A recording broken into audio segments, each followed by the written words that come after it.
उपमुख्यमंत्री एकनाथ शिंदे चाकणमध्ये पोहोचले। शिंदेंकडून चाकण एमआयडीसीची पाहणी करण्यात आली। चाकणमधील रस्त्यांवरील खड्डे, वाहतूक कोंडी तसंच उद्योजकांना भेडसावणाऱ्या समस्यांचा आढावा शिंदे घेत आहेत।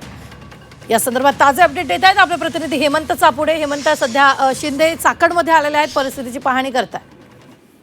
नक्कीच रुबीना, गेली काही दिवसापासून पुण्यातील चाकण औद्योगिक वसाहतीतील रस्त्यांची झालेली दुरावस्था आणि पायाभूत सुविधेचा मुद्दा ऐरणीवरती आलेला आहे आणि यामुळे खरं विरोधकांनी सुद्धा सरकारवरती टोप दागली होती आणि त्यानंतर आमदार रोहित पवार असतील, त्यानंतर आदित्य ठाकरे असतील आणि त्यानंतर उद्योगमंत्री उदय सामंत यांनी सुद्धा या भागाची पाहणी केली होती आणि आज उपमुख्यमंत्री एकनाथ शिंदे या भागात दाखल झालेले आणि आज या भागाची पाहणी करून या भागातील सर्व परिस्थितीचा आढावा घेणार आहे। तर प्रीकास्ट एक टेक्नॉलॉजी आहे, त्या प्रीकास्ट टेक्नॉलॉजीवरती या ठिकाणी रस्ते बनवण्याचं काम सध्या सुरू करण्यात आलेलं आहे आणि या सर्व रस्त्यांची सुद्धा पाहणी एकनाथ शिंदे करणार आहेत आणि या पुढच्या काळात ते अधिकाऱ्यांसोबत बैठका घेऊन या पुढच्या काळातली काय रणनीती आखायची 10 महिन्यांचं खरं टार्गेट दिलेलं आहे आणि 10 महिन्यात सर्व या सुविधा जे काय समस्या त्या सोडवल्या जातील असं सुद्धा बोललं गेलेलं होतं। मागच्या आठवडाभरापूर्वीच म्हणजे मागच्या रविवारीच्या ठिकाणी उद्योगमंत्री उदय सामंतांची आणि उद्योजकांची आणि स्थानिक जे काही सर्व विभागाच्या अधिकाऱ्यांच्यात बैठक झाली होती आणि पुढील 10 महिन्यात सर्व या पायाभूत सुविधांसंदर्भातल्या या समस्या सोडवल्या जातील।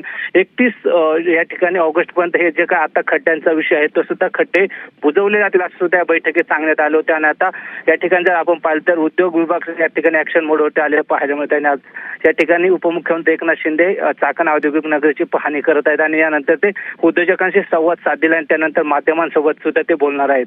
निश्चित, धन्यवाद हेमंत ताजे अपडेट देण्यासाठी। मात्र आपण जर पाहिलं तर उपमुख्यमंत्री एकनाथ शिंदे सध्या चाकणमध्ये आहेत आणि ते एमआयडीसीची पाहणी करतायत। यावर आरोप प्रत्यारोप झालेले होते, त्यानंतरच आता स्वतः शिंदे तिथं पाहणी करण्यासाठी पोहोचलेले आहेत।